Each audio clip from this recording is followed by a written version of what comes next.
There are some inclinations Allah put inside of us, whether you're a believer, whether you're a hafiz of Quran, whether you're a alim, whether you spend your entire day in the masjid, hunger is hunger. Thirst is thirst. You're all going to feel it. What matters is your heart is in charge. It stops those feelings and puts them under control. Temptation towards the opposite gender is like that. It's a very powerful emotion. Allah put that inside us. زُيِّنَ لِلنَّاسِ حُبُّ الشَّهَوَاتِ مِنَ النِّسَاءِ. Allah put it Himself. That feeling will come. It can be very overwhelming. But we ask Allah that we don't lose control over our hearts and we give in to that temptation. So we control the eye, we control the tongue, we control the hands, we control the body, and we hold ourselves back from the haram. So He says, if you don't take me away from this environment, I will eventually end up falling. This is the part that I wanted to emphasize, the teaching of this dua. This is the begging of Allah He's doing. He didn't ask anything, by the way. He didn't say, Ya Allah, put me in jail. He said, jail is more beloved to me. From what I see, that seems to be the better option, my Rabb. But I don't know that. I just know one thing for sure. I need you to get me out of this.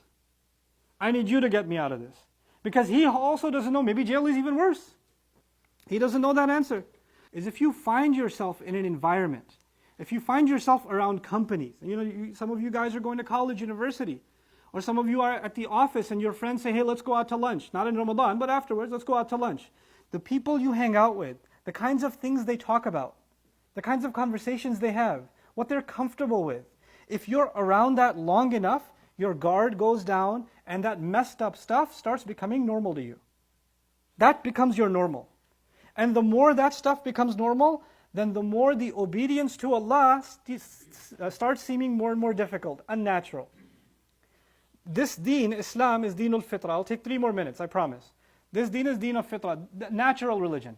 Naturally, our hearts are inclined towards the obedience of Allah. Allah made human beings to want to obey Allah. But when we put ourselves in unnatural, sinful environments, then our nature changes. Our nature actually gets contaminated. For example, when you eat unhealthy food, it can become an addiction, right? If you're drinking soda all the time, if you're eating artificial sugars all the time or whatever, you need to have your cheese puffs, you need to have your Swiss rolls or your chocolate fix or whatever. And if you all of a sudden, from today on, no more Coke, no more soda, no more this, no more that. Does your body go through withdrawals? You crave it again? Yeah, even though that's not natural. That's not natural stuff, but you've developed an addiction. The same way, if you're in a bad environment, it can become very addicting, to the point where you think that's normal. That's normal. He's asking Allah Azza wa Jal, jail is the only place where I will be safe from this environment.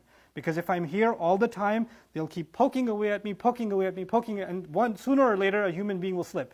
If Yusuf alayhi salam is afraid of that, none of us should be able to say, you know what, I know I'm around a lot of that stuff, but it doesn't affect me. Alhamdulillah, Allah has given me super awesome iman.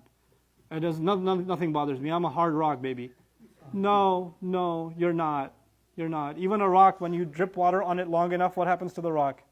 It gets a hole in it. Even that can, crack.